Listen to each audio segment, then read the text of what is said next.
إخواني وأخوات السلام عليكم ورحمة الله. أعوذ بالله السميع العليم من الشيطان الرجيم. بسم الله الرحمن الرحيم. الحمد لله رب العالمين وبه نستعين وصلى الله على سيدنا محمد وآله الطاهرين وعلى الله عليهم أجمعين من الآن إلى قيام يوم الدين آمين رب العالمين. Les 14 infaillibles, alayhum salam, 7e partie, toujours l'analyse du livre de Sayyid Amar Nakshawani. Je suis toujours au prophète, je suis au 4e point. Je vais terminer tous les points de son discours, car ils sont très courts. Et vous allez voir qu'est-ce qu'il nous dit. Jusqu'à maintenant, il n'a pas parlé du tawhid, qui est une des caractéristiques principales du prophète. Il nous parle de choses qui correspondent bien à ce que veulent les Occidentaux, sans aucun doute.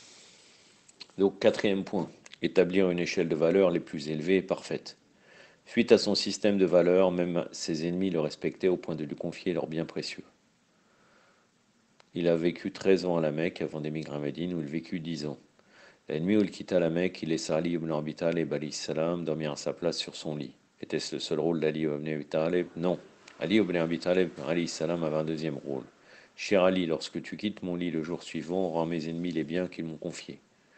Imaginez les ennemis des Koraïchites dire au prophète: nous ne te croyons pas, nous te haïssons, tu es fou. Ça ne te dérange pas de garder mon collier en or, car il s'agissait d'une caractéristique éthique. Du fait que bien que la personne en face soit un ennemi, lui en tant que prophète, sallallahu alayhi wa sallam, prophète d'Allah, n'était pas venu pour se faire des ennemis. Et s'il peut prouver qu'il est digne de confiance, que ses ennemis lui confient leurs biens. Donc après avoir vécu 13 ans à la Mecque, il partit pour Médine. J'ai pas grand chose à dire sur ça. Ses ennemis le respectaient, oui, oui, oui, sur ce point-là, oui, mais d'autres points, non. Ils l'ont frappé. Donc c'est aussi une analyse un peu biaisée parce que ils l'ont même frappé quand il était à la Mecque, sallallahu alayhi wa sallam, quand il était autour de la Kaaba. Il lui jetait des excréments d'animaux, des intestins d'animaux. Donc oui et non, on peut dire. Respecter toutes les religions et encourager l'apprentissage. Respecter toutes les religions, je sais pas ce que ça veut dire. Je comprends pas.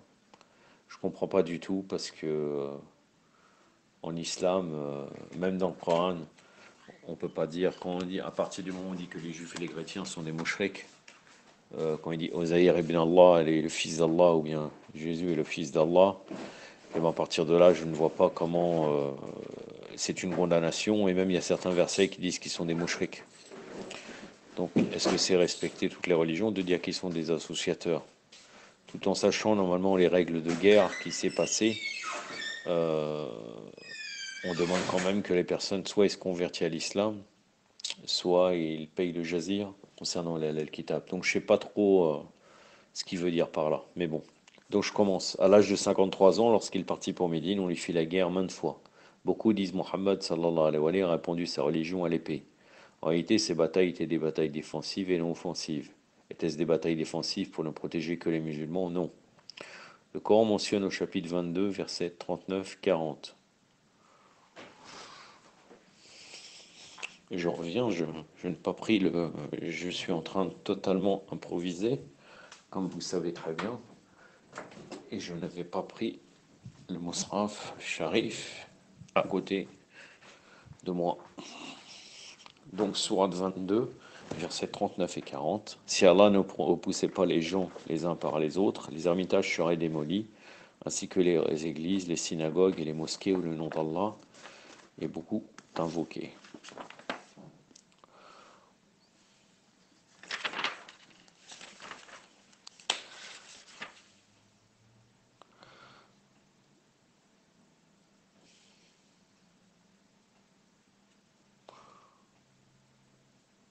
Ce n'est pas le verset 39. Il y a une erreur, c'est le verset 40. Au milieu du verset.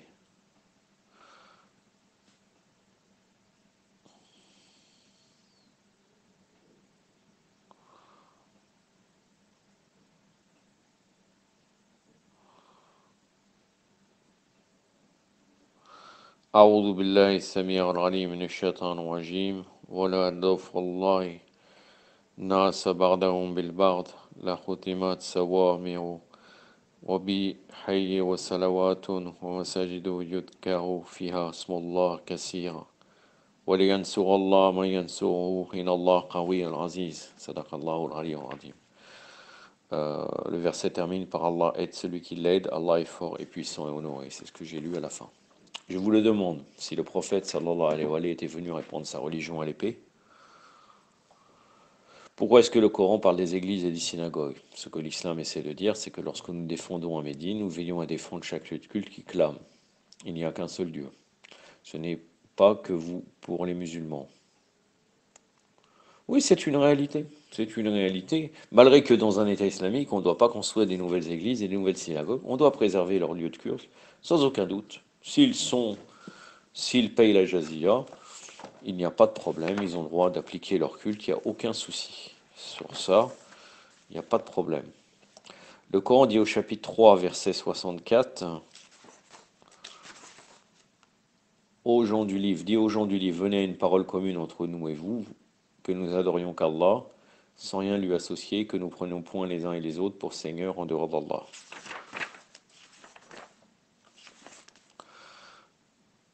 أعوذ بالله السميع العليم من الشيطان الرجيم بسم الله الرحمن الرحيم قل يا أهل الكتاب تعالى إلى كلمة السواء بيننا وبينكم أن نعبد إلا الله ولا نشرك به شيء ولا يتحد بعضنا بعض أربابا صدق الله العلي العظيم.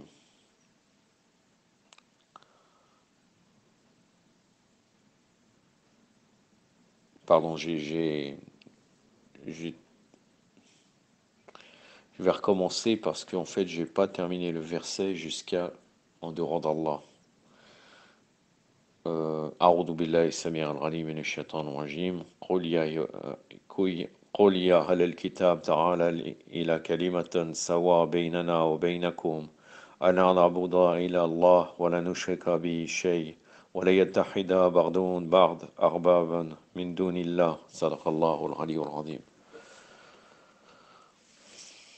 Donc venez à une parole, aux gens du livre, venez à une parole commune entre nous et vous, que nous n'adorions qu'Allah sans rien lui associer, et que nous ne prenions point les uns et les autres pour Seigneur en dehors d'Allah.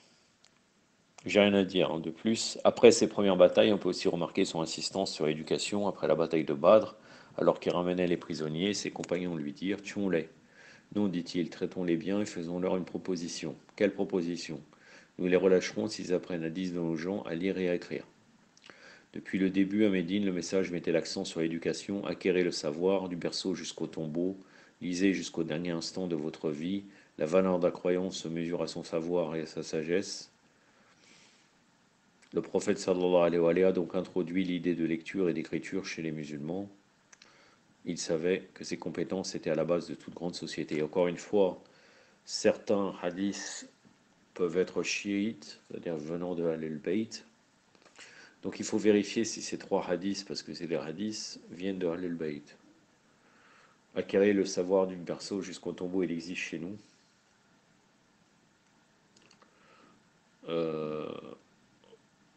Mais après les deux autres hadiths, je ne sais pas. Il faut vérifier. Parce que lui, comme vous savez très bien, il mélange tout. Ensuite, après s'être établi lui-même à la tête de l'État de Médine, créa des traités appelés la Constitution de Médine et le Pacte de Najran. La Constitution octroyait le droit de culte aux Juifs dans leur synagogue et le pacte octroyait le droit de culte aux chrétiens dans leur église, alors que les musulmans prieraient dans leur mosquée. Il insista sur le fait qu'il n'y avait rien de mal à vivre dans une société avec plusieurs religions. C'est vraiment orienté. Hein. Là, c'est vraiment orienté. Tu t'adresses vraiment, tu es en Occident, il faut vraiment contenter les gens. Il n'y avait rien de mal à vivre dans une société avec plusieurs religions. Je ne sais pas, je ne peux pas répondre. Par contre, la constitution de Médine, le pacte de Najran, je sais qu'il existe dans nos sources. La constitution de Médine, il faudrait vérifier si vraiment chez Ahl-al-Bayt, le prophète sallallahu alayhi wa sallam aurait fait une constitution. Personnellement, je dis cela parce qu'on le répète souvent dans la biographie du prophète sallallahu alayhi wa sallam. Mais personnellement, je ne l'ai pas encore lu dans un livre typiquement chiite. Mais bon, c'est possible que c'est juste, hein. De toute façon, il n'y a pas de problème. C'est normal que dans tout État, donc, il y a des lois et il y a une constitution. Sixième point, donc ça va toujours, c'est toujours orienté, hein. Franchement, ça, sur ça, c'est clair. C'est loin d'être neutre. Il y a certaines choses, des informations qu'on cache. Mais bon. Je ne dis pas qu'il est obligé de traiter tous les sujets, mais je veux dire, quand il parle de certains sujets, il serait censé répondre à certaines choubouates. Parce que finalement, encore une fois, on pourrait dire c'est pas son rôle. Oui, effectivement, c'est pas son rôle. Il est en train de s'adresser à des chiites dans une océania, tout simplement. Mais apparemment, il a vocation à parler à l'universel, puisque, encore une fois, à tout début, l'introduction, il a démontré qu'il s'adresse à pas seulement aux musulmans, et pas seulement aux chiites. Répandre la miséricorde et la compassion par le pardon et la patience. Et malgré cela, à Médine, lorsque le prophète sallallahu alayhi wa alayhi reçut l'ordre de son Seigneur de retourner à la Mecque, qu'il n'avait pas revu depuis qu'il en était expulsé. Lorsqu'il retourna à la Mecque, ses compagnons lui dirent: Retournons là-bas et battons-nous contre les Mécois. Non, nous signerons un traité de paix avec eux, dit-il. Qu'est-ce que vous entendez par un traité de paix demandèrent-ils. C'est sûr, c'est notre chance de détruire ces gens et d'en finir avec eux, tout comme ils nous ont torturés. Non, dit le prophète, sallallahu alayhi wa sallam, faisant un traité de paix leur permettant de s'ouvrir à la clémence de la religion de l'islam. Ce dialogue-là, je l'ai jamais entendu. C'est vrai qu'ils ont dit, aujourd'hui c'est le jour des vengeances et de verser le sang, c'est ce qu'ils ont dit certains compagnons. Et le prophète a dit non, c'est le jour de la miséricorde. Effectivement, c'est comme ça qu'il est rentré à la Mecque. Entre autres, celui qui rentre dans la maison de Abu Sufyan, il sera préservé son sang, mais en réalité, ça a été un symbole. Il parle de la maison d'Abu Sufyan, mais en réalité, toute personne qui restait dans sa maison ne risquait rien vis-à-vis du prophète sallallahu alayhi wa sallam et de ses soldats lors de la conquête de la Mecque. Lorsque le prophète sallallahu alayhi wa sallam fit son entrée victorieuse à la Mecque, il nous a appris une autre leçon de pardon. Beaucoup de musulmans ont du mal à pardonner de nos jours. Les gens ont du mal à pardonner quelqu'un qui leur a fait du tort ou quelqu'un qu'ils ont vu faire du tort. Vous avez beau leur dire, mais les années sont passées. Cette personne a peut-être changé ou s'est repentie. Rien à faire. Ils refusent de pardonner alors que le prophète sallallahu alayhi wa sallam était le plus clément de tous. Lorsque la Mecque a été conquise, deux personnes abordèrent le prophète sallallahu alayhi wa sallam. Il les pardonna. La première d'entre elles était Warshi, l'homme qui avait mutilé au corps de son oncle Hamza au point que Hind, la mère de Muawiyah, fit tellement de morceaux de corps de Hamza qu'elle en fit un collier pour elle. Ce Warshi déchiqueta le torse de Hamza en deux. Après la conquête de la Mecque, Warshi, Abu Sufyan, Hind et d'autres comme Abar ibn Aswad se dirent: Mohammed ne nous pardonnera jamais. Mohammed va pénétrer dans la Mecque et nous exécutera pour ce que nous avons fait. Warshi et Abar dirent: mais nous avons te dire que Mohammed est un homme plein de clémence et que sa religion est clémente et indulgente. Il est venu par faire l'akhlaq de l'homme, c'est-à-dire ça fait référence au hadith qui dit: je suis venu pour parachever la noblesse de caractère. Ils se dirent donc: allons le voir. Warshi alla le voir et dit: ô prophète d'Allah, pardonnez-moi, j'étais à l'ère de l'ignorance, je ne savais rien du message de l'islam, j'ai entendu des rumeurs sur vous, mais elles n'étaient pas fondées. Prophète d'Allah, pardonnez-moi pour ce qui s'est passé. Et la réponse fut: ô Warshi, vous êtes pardonné, quittez cet endroit à présent. Il est dit aussi, bon, il lui pardonnait, mais ils disent qu'il le regardait à jamais, il tourne son visage, il ne voulait jamais voir Warshi, en vérité. Donc, on a toujours l'impression que c'est vraiment un discours, voilà. Tu t'adresses à une assistance, donc il faut que tu brodes, tu fasses des dialogues et tout.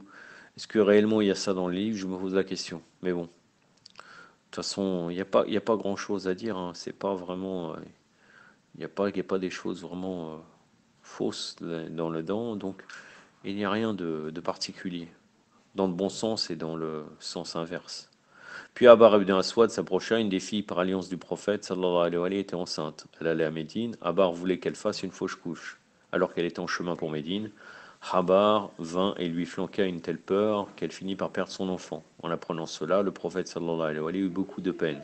Abar vint donc voir le prophète après la conquête de la Mecque et lui dit: ô prophète d'Allah, je suis la cause de la fausse couche de votre petit enfant. Je lui ai fait tellement peur qu'elle perdit l'enfant.